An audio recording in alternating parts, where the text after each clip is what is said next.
This is being streamed live on all our social media channels and on many radio and television stations as well. So we appreciate you waiting for Alyssa to give you the mic. Yes, sir. Okay, yeah, got you. Oh, thank you. So Jay Wass will engage in a Q&A with you guys, and then we'll probably go till around 12:30, 12:45, and then after that, since the weather looks like it's cooperating, we've got some sun out, we think we'll go ahead and do the player interviews outside on the field like we've done in the past. We just asked you guys remain in foul territory in the artificial turf areas near the dugouts, and don't cross the white lines onto the playing field. And we'll have the players available. They all know that you guys are going to be here today, and they're aware that they may be asked to stop what they're doing for a few minutes and talk to you guys, and we'll be here to assist to get any players that you need. I will say that naturally there may be some players who aren't here yet who may still be in class, so we may not have the entire team out there, but I think most of the guys you need will be available from approximately 12:45 until 1:45. So we'll close down interviews at about 1:45, and then at about 2 o'clock, Coach Jay and the team will start practice, and they have a scrimmage scheduled for 3 o'clock this afternoon, with the first pitch for the scrimmage being at 3 o'clock. Also a reminder, Grant from our office asked that those of you who'd like to cover Coach Mulkey's press briefing today, she'll start at 2:20 over at the Courtside Club in the PMAC. So that'll be going on as well. I believe that is it from me. As far as credentials are concerned, if you guys, some of you already have, but if you would just email me your credential request, and we'll start. I'm going to be working on those over the next few weeks. Of course, the opening game will be February 18th, LSU playing University of Maine. First pitch on Friday the 18th will be at 6:30, and we'll be working on getting your credentials together and parking accommodations, and I'll get you all that information in the coming weeks. So I believe we're just about a little bit after noon, so we're about ready to go. I'll go ahead and we'll bring up a gentleman beginning his first season as the head coach of the LSU Fighting Tigers, Coach Jay Johnson.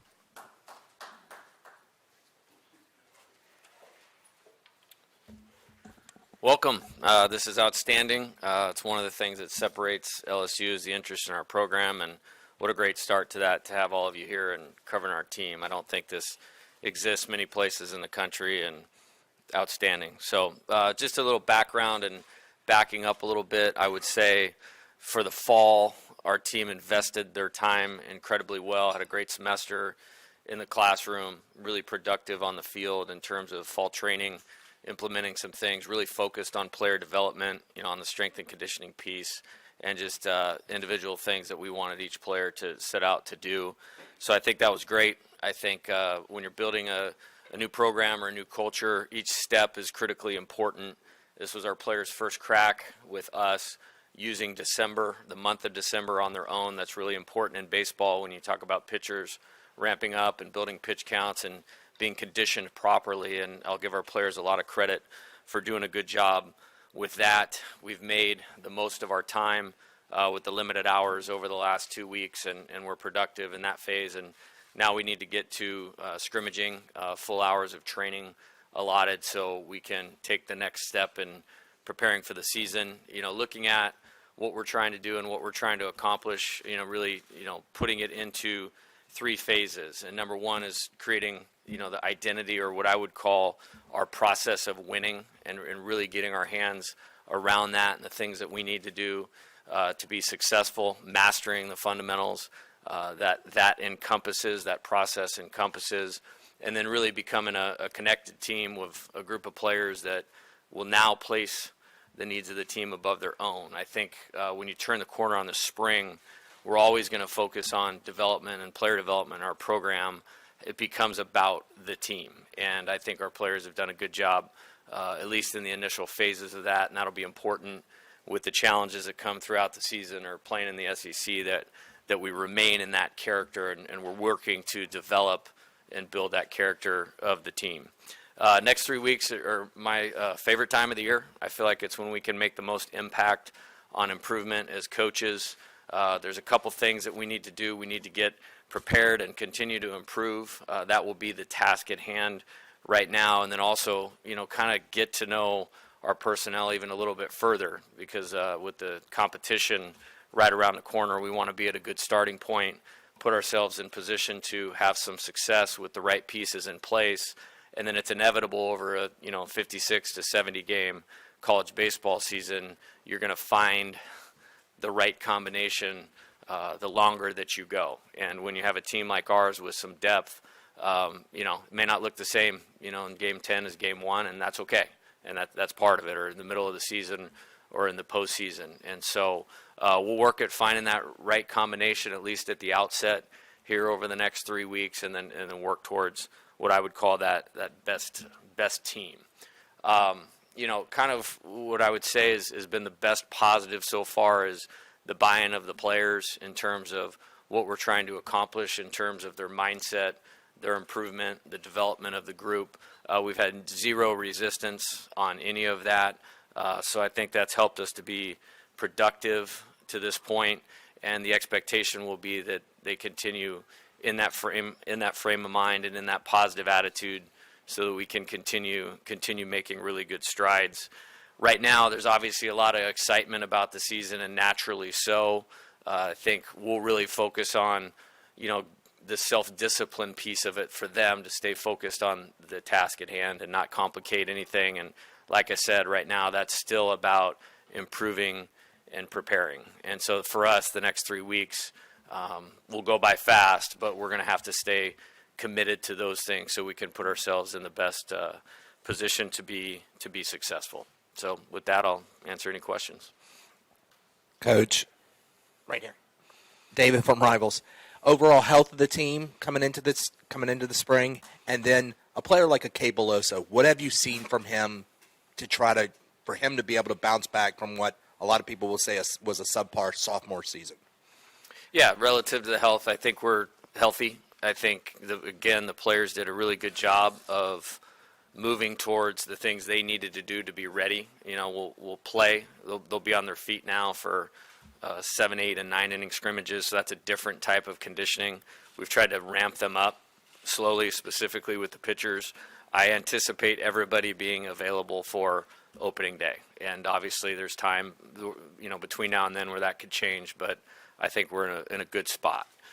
Relative to Kate, I enjoy talking about that. I think, humility is something we're always trying to teach our players, and, it came in the summertime shortly after I was hired, and, we popped on a little bit of video and said, hey, what can we do, how to dive into this, and he's been incredibly coachable, and more importantly than that, has put in the work necessary to improve and had a really productive fall in terms of the quality at bats that he was taking, and I think the results showed that in terms of his productivity, and I believe if he continues on that path, can be an important part of what we're doing. Hey, Coach, here in the back, a little more about the pitching rotation. How do you foresee that in terms of the calendar and moving forward into the SEC? And along with that, Devin Fontenot, a while back, it was said he may start. Are you looking to do that? Yeah, good question. I think right now the important piece has been the ramp up of all of them in terms of getting them in condition. And so we've kind of itemized a group of guys that we're going to extend pitch counts with, and then a group of guys that need to be able to maybe go multiple times a week or in one 3-inning bolt, and then wait until they're ready to go again. So in terms of Devin, he's a part of that group that we're extending pitch count. Again, the next 3 weeks are really important, to see where we're at. I think with college-age baseball players, they can change from day to day, and certainly a guy with like Devin's experience, you certainly hope that he's prepared. I have no doubt about his competitiveness. I think he's done some things from an executing standpoint in terms of his pitchability, where I think you'll see some improvements to where he might be able to extend, innings. And again, over the next 3 weeks, we'll kind of see that. Hey, Coach, compared to what you've seen from this year's team, are there any differences between last year's squad and what you're building now? Well, I certainly hope so, and I mean that in terms of improvement. I think what I've always noticed is the biggest jump a player typically makes playing for us is between their first and their second year with us, or their first and second year in college.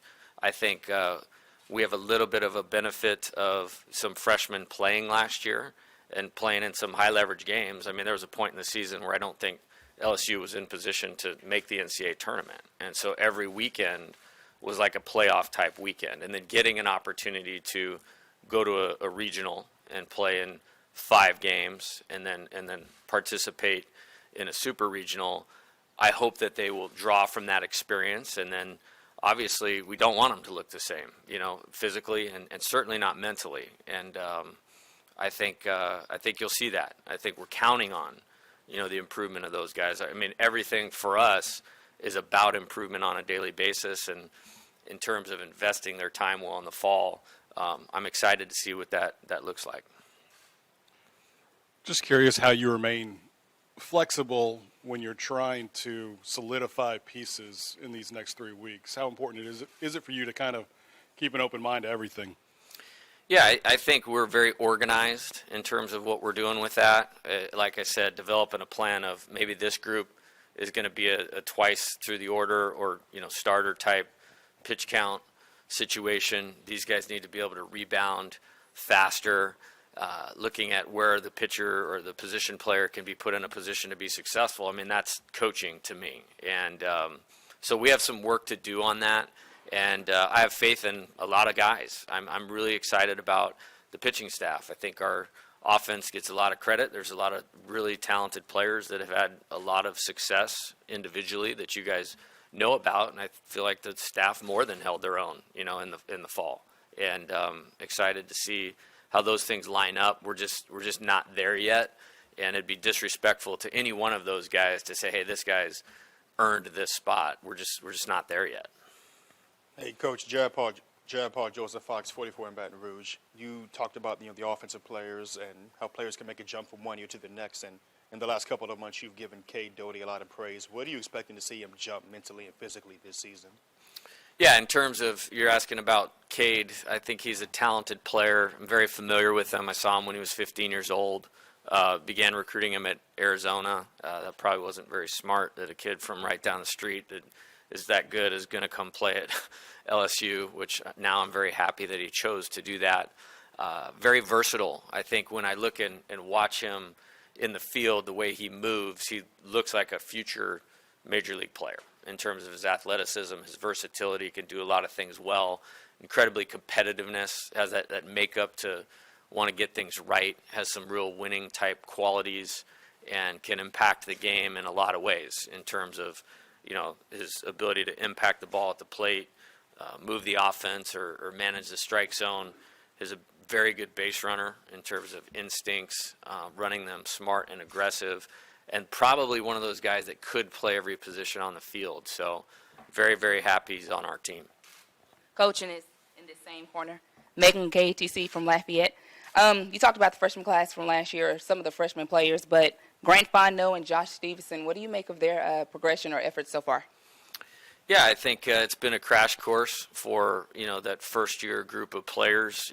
They committed here, and then there's a coaching change. And so, really tried to get off to a good start with those guys and building, relationships with them. I think there's a number of guys that can make a positive contribution. Grant Fontenot, I think, is the first one that you asked about, has a terrific arm. I think he needs to get some experience behind him and a guy that the next 3 weeks are really important for us to be able to get him out on the mound 4 or 5 times against some really good hitters will really benefit him. Josh Stevenson was the other one. He's a left-handed hitter. He's incredibly athletic, has a great future ahead of him. And, this year just that outfield is pretty loaded with good players. And so the ability of any of them to continue to take quality at bats, move the offense, and help the team win is kind of where those at bats will go. But I'm really excited about Grant and Josh. I could see why Coach Maneri and his staff recruited them here, and now they need to get some experience under their belt. Yeah, hey Coach, Glenn West with LSU Country up front here. I guess talk about your catcher situation. Obviously, you welcome Tyler McManus, with Alex Milazzo. Just what do you think is the group? What do they look like so far? I guess kind of from fall heading into spring. Yeah, when taking the job and analyzing the roster and having to do things quickly, creating balance within the team was really important, and we had the benefit of the transfer portal this year. And so, Tyler being from Louisiana, there was a coaching change at Samford, and I was contacted about him and then quickly looked at some video, assessed our situation, and moved on it pretty quickly.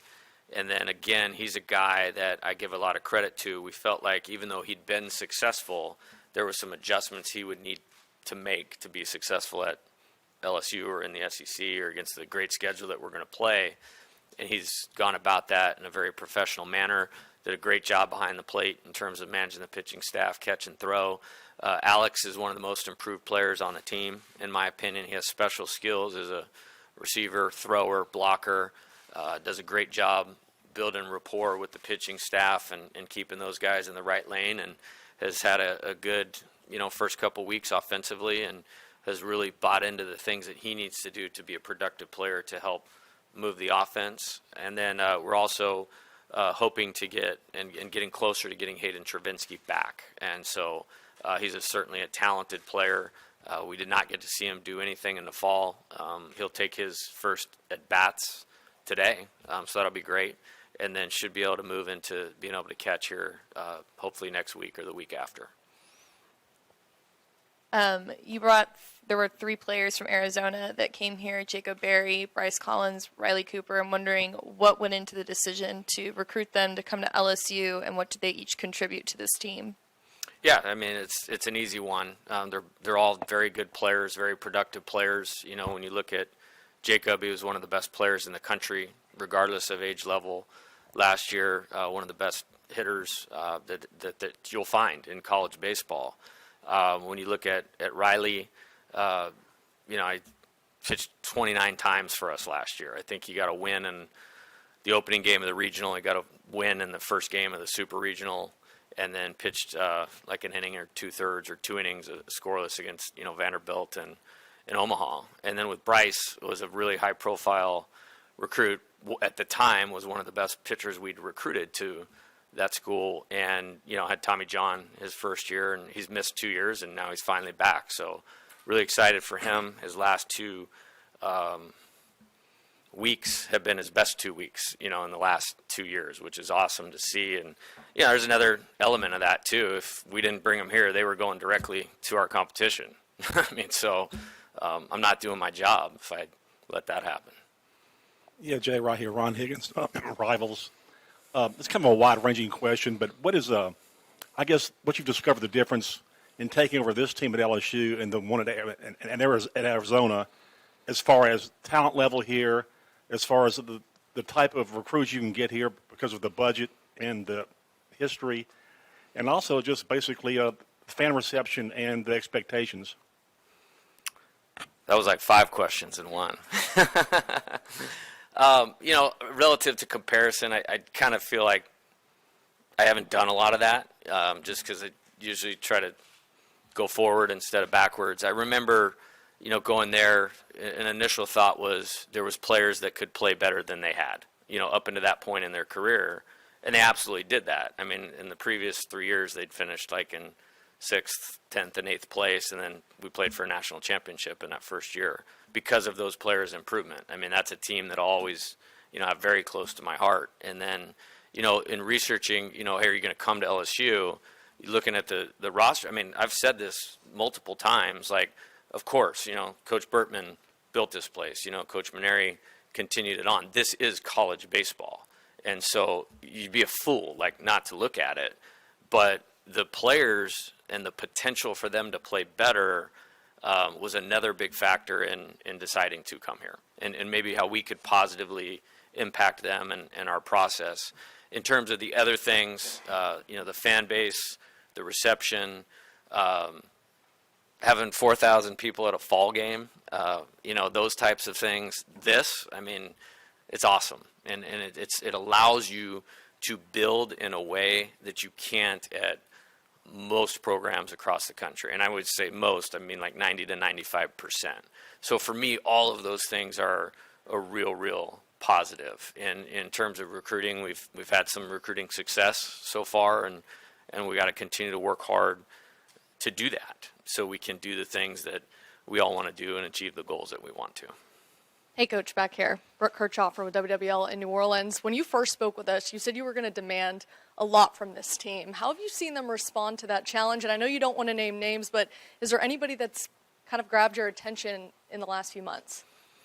Yeah, good question. I think the demand part is work. It just is a simple phrase that I like is it takes what it takes. I mean, we want to get back to the top of the SEC. And if you're back to the top of the SEC, you're to the top of college baseball. And, we had a reality check of like, today we're not that. I mean, I don't care what the preseason rankings say or any of that, but we want to work towards getting back to that. So it's going to take what it takes to do those types of things.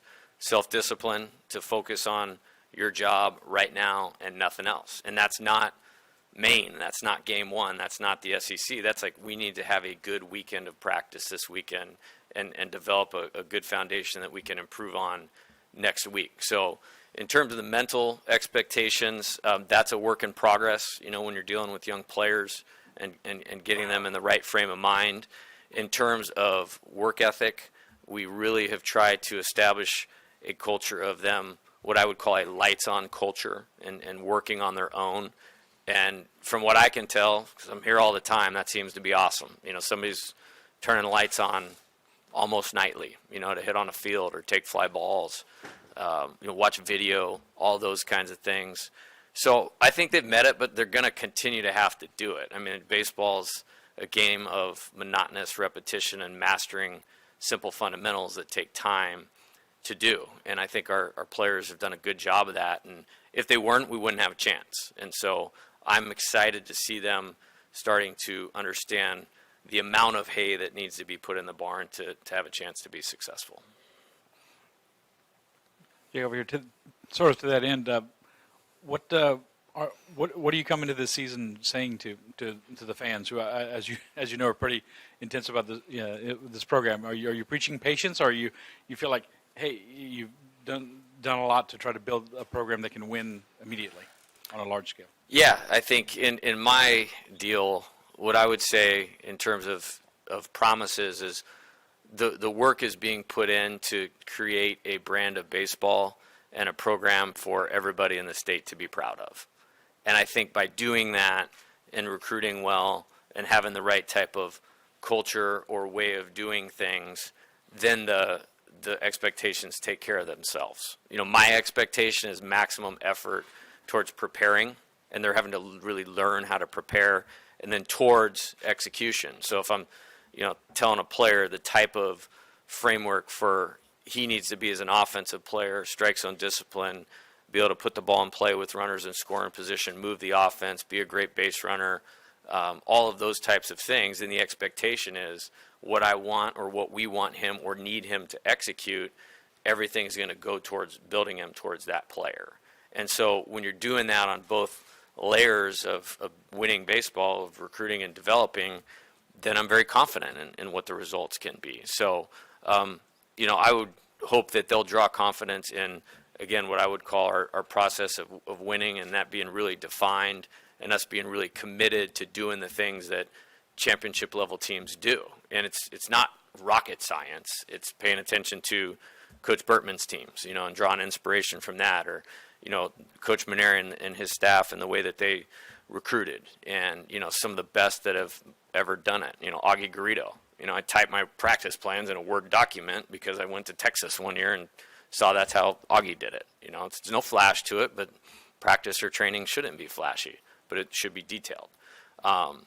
So I'm excited about it. I'm really looking forward to it. And, my goal is like when you come watch us play here, that people can point to and go, that's what a baseball team looks like. Hey, Coach, Hunter McCann over here. With Gavin Dugas being able to wear the number 8 on his jersey this season, how's his leadership been out at practice and in the locker room moving into the season?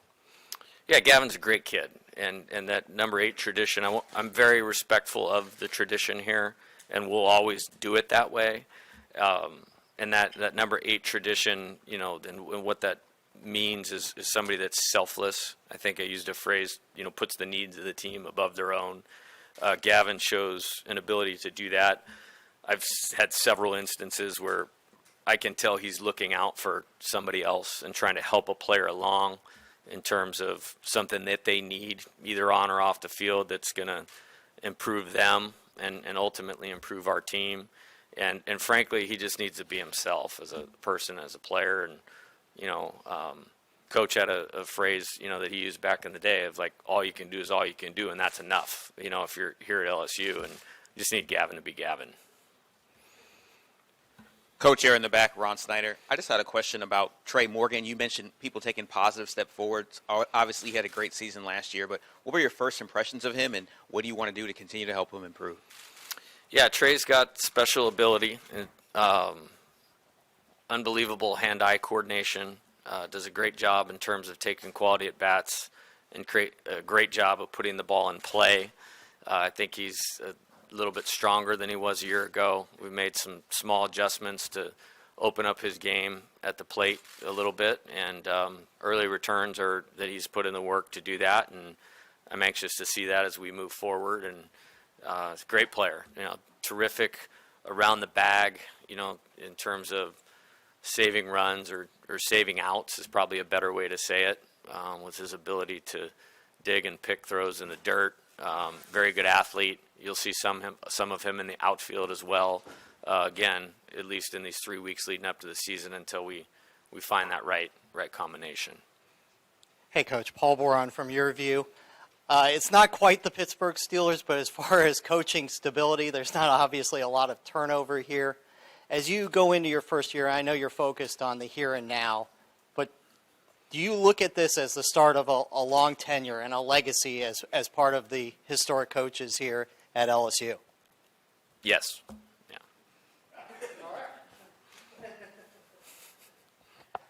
Hey, Coach. Jared Brotman here with the Reveille. I know we kind of mentioned Jacob Berry a little bit earlier, but there's not many players in college baseball at the moment that are as talented switch hitters as he is. He's remarkable from both sides of the plate. Did he develop that at Arizona? Like, where did that come from? Was it in high school? And just what kind of influence has he had on both his teammates and his teammates on him, vice versa? Yeah, in terms of the switch hitting thing, and I think this is something I've learned, is hitting's hard, so to manage both sides is really hard. I think a couple things that help him with that is he started at a young age, and he has a very simple swing and really sound fundamentals, and he's incredibly strong, and with an aluminum bat in his hand and all of those qualities. He sees the ball really good, has great plate discipline, so the pitches he swings at are usually ones he can impact and equal right and left. He's great from both sides. So in terms of that, I mean, with any of the transfers, whether it was, Jacob, Riley, Bryce, Eric Reiselman, Tyler, I mean, it's their job. It was their job to come in and earn the respect of their teammates. And the guys that we brought in have done a great job of that, all of them. Jay, NIL was starting right as you got here. How have you approached that when you're recruiting players? Is it something that you discuss, and have you found that the guys that you're recruiting are interested in learning about that during the recruiting process?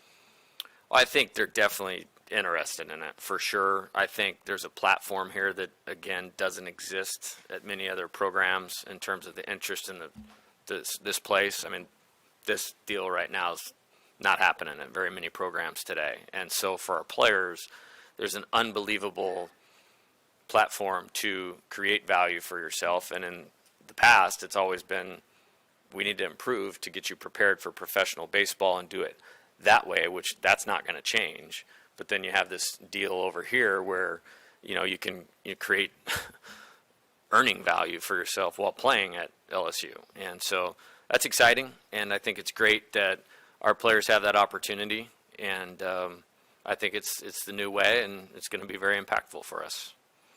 Yeah, Jay, Ron Higgins, Rivals. Going back to Trey Morgan about experimenting the outfield, I guess what in your mind kind of allows you to do that? Since he saved so many outs last year, has the infield gotten better with more accurate throwing? Has K. Beloso developed enough to where you're comfortable to do that? Just talk about the. Yeah, that's a great question. I think it's more of a sum of the parts. I'm going back to Coach here, and I really paid attention a long time ago. He would always say he wasn't going to play just the best 9 players. He was going to play the best 9 collectively.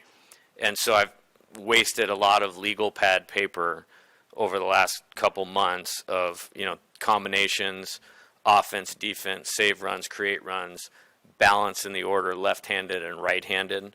So it's more of a global look that, I'm not doing my job if I don't take a look at all of those possibilities, and we'll land where we're supposed to. I mean, he's definitely going to still play first base maybe all the time, but I think we need to look at this. We talked about Cade, that helps us do that. But again, that left-handed, right-handed combination, trying to get the best offense-defense combo in there, just don't want to be closed-minded about that. Coach, every LSU baseball season, it always seems like there's this player that comes out of nowhere. Could you see a player like a Jack Merrifield being that guy and coming in and contributing? Yeah, I really like Jack a lot. I think he had a really good fall for us. He can make a good contribution on offense and defense. He played down at LSU Eunice, one of the most prepared players on our team in terms of things he needs to do. He has great awareness of the things that he can do and can't do, and I'm really excited that he's here. Coach, talking to one player specifically from last year to this year, they mentioned that with your arrival and the staff's arrival, there was a bit of a pressure break, but that the expectations of them were actually greater. Could you explain how maybe that would happen for a player that's kind of making that transition along with you? Can you repeat that question? Yeah, I think just the idea that there's not as much pressure to perform, but the expectations to perform are greater. So it's almost like, I know how I would answer it. I'm just curious how you would answer that. Yeah, I'll do the best I can. It's PE major, so I got to be careful on this. I would say, for me, and I mentioned this a few minutes ago, the expectations need to be clear. And what is that? It's maximum effort towards preparing. And a lot of them maybe didn't have a good foundation of preparing. But if you don't show up ready to do what we're going to get done that day, that's where there's going to be an issue, whether that's training, whether that's weightlifting, whether that's game day. And then towards execution. Baseball is really hard, and failure is a big part of it. So the preparation is the only piece of it that you can control. But to execute, you have to master that. And then you have to give everything you got towards getting the thing done right. And so I think what we're trying to do is simplify it to that. And then everybody, it's pretty simple. You ask a question, hey, anybody want to go to the College World Series? Okay, everybody want to, win the SEC or win a national championship? Yeah, hands go up. Great. Okay, that goes without saying. Let's do the things that we need to do to create a lot of positive energy about what we're doing and create opportunities like that for our team. And just keep it in that lane. Easier said than done, and it's maturity that allows players to be able to do that.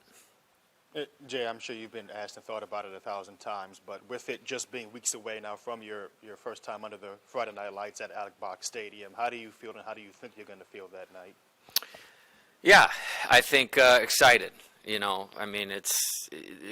This is a special place when it comes to fan support, fan engagement, energy around the program. And, the first time I see Dylan Cruz walk up to the plate with 2 runners on him, I'll be pretty excited, I'll tell you that. I can't wait. I can't wait, but again, I got to practice what I preach of that's there and that's going to be there, but we have a lot of work to do till we get there. So my messaging to the players is I'm going to have the self-discipline to focus on this so that we're best prepared when that time comes. Then everybody sees that brand of baseball that we're talking about. Hey, Coach, what are your impressions of Drew Bianco, a guy who's a veteran presence, who's had ups and downs, but obviously last year in the postseason really seemed to find his stride? Yeah, I think, mentioning the postseason, he was a big reason, Drew was a big reason that LSU was successful in that regional. And, my impressions were limited in the fall because he was hurt. He missed the entire fall. Really has done a good job of getting back to health and just like Travinsky, I'm going to see him take his first at bat today. Early in the 2 weeks of limited work we've been able to do, the positional versatility thing is really helpful. Like, he can do a number of things defensively. I think he's a competitive kid, and so those are qualities that we'll lean on as we're trying to find that right combination. And that's not just a starting lineup or top 12. It's like when you have a guy that can move from the outfield to the infield and multiple spots in the infield, can run the bases really well. He tells me he's the best base runner on the team, so I'm excited to see that today. He can be a helpful player for us. Obviously, you've been a head coach before at various stops, but I'm wondering, what has been your biggest learning curve specifically in coming to LSU? Yeah, I think it's a good question. I think always just really buying into myself of what I know that we need to do to be successful. And the best thing I can give our players is to be myself and be committed to focusing on the task at hand. And so I don't know if it's a learning thing yet. It's just doubling down on that commitment. You mentioned Dylan, who we surprisingly haven't talked about yet. Yeah, what is wrong with you people? Like, seriously. When you have a player like that already on this team, what does it sort of do for y'all as a team, and what do y'all as a coaching staff kind of work with him when he is advanced already as he is as a hitter? Yeah, I think that there's a couple things that stand out. Just the pure talent, you mentioned Wilson, of strength, athleticism, vision. I mean, this guy can really see the baseball. He allows himself time, to be able to separate balls from strikes, pitches he can do damage on, almost unlike many players I've ever seen.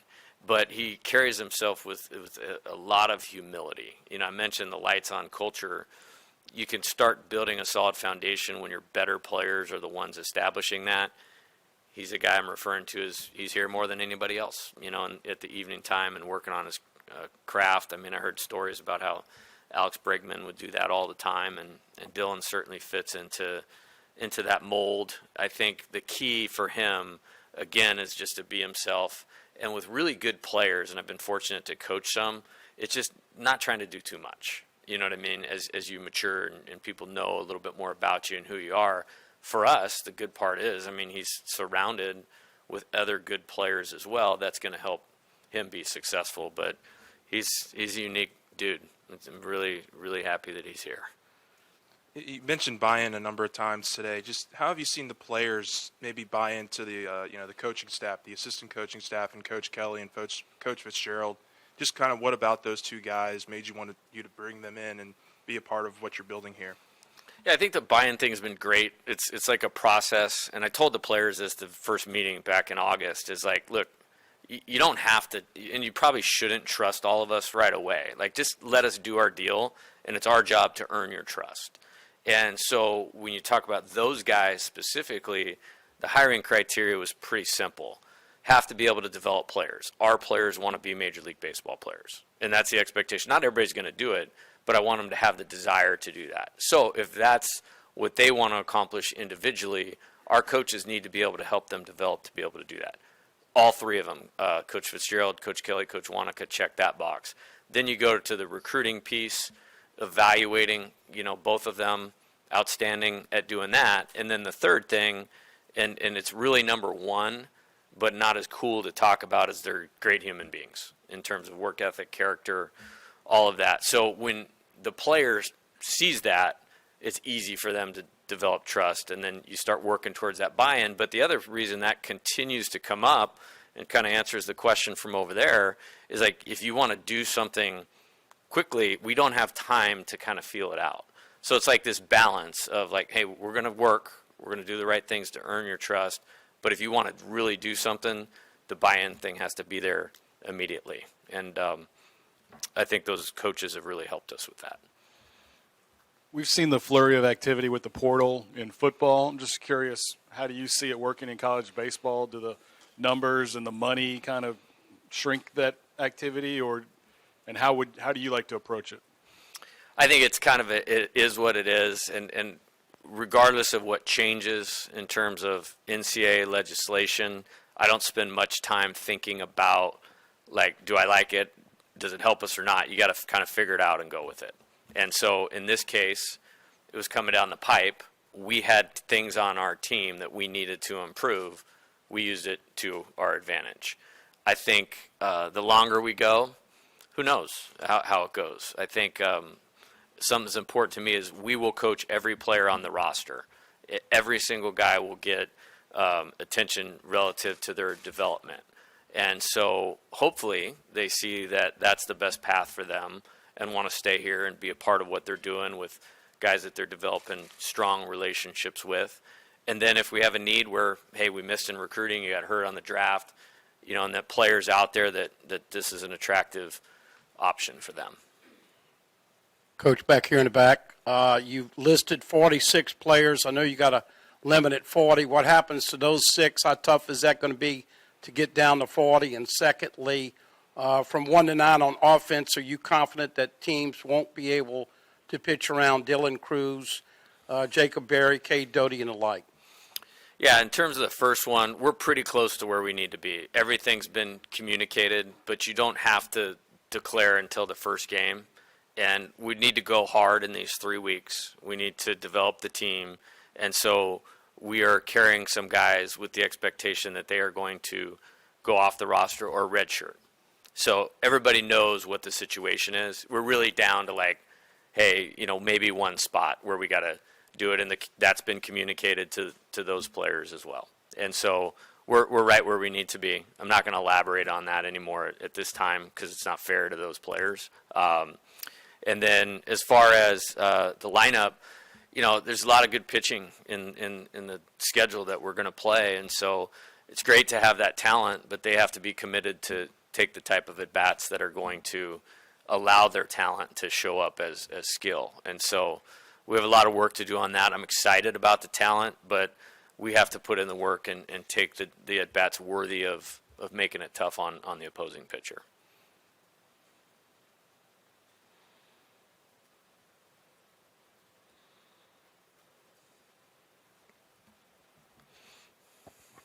I'm interested from a recruiting standpoint.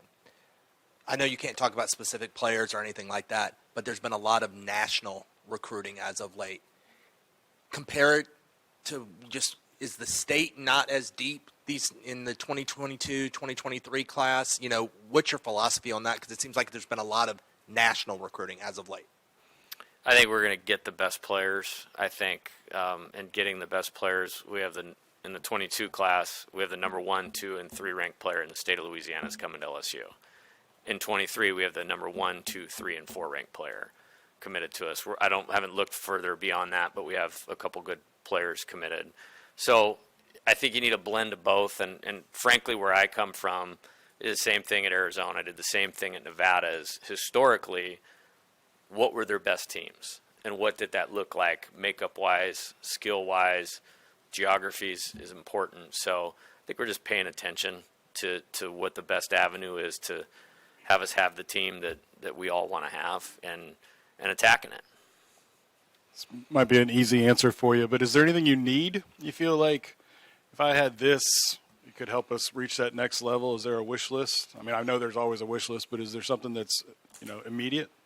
Yeah, I think really excited about practice today and having my 4 hours on the field. Yeah, I'm very thankful for what we have here. And I think with how we're road mapping the program, I would say, we have what we need to be successful. That being said, it's definitely an arms race, and we can thank Coach Burtman for starting that and the facilities being built and all those things. I got a meeting on Monday, and we're looking to go to the next step, in those types of things. But it'll be by design and what's really needed for us to be successful. We got a great administration. I'm in contact with them constantly on those types of things that our players have what they need to be successful.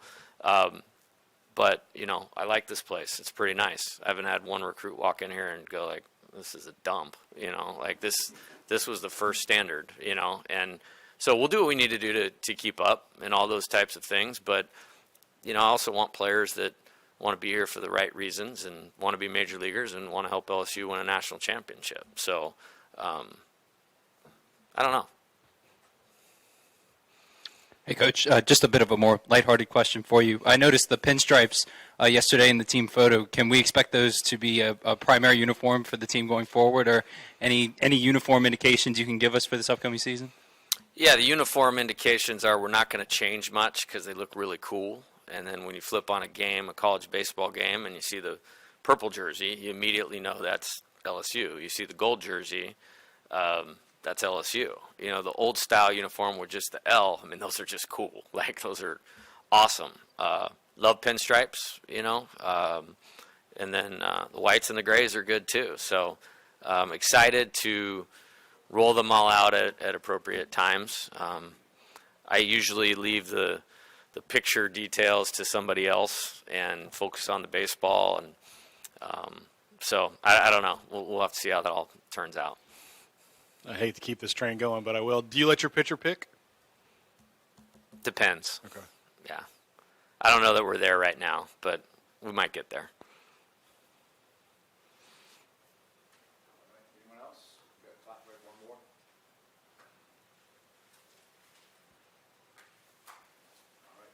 Okay. Thank you, guys.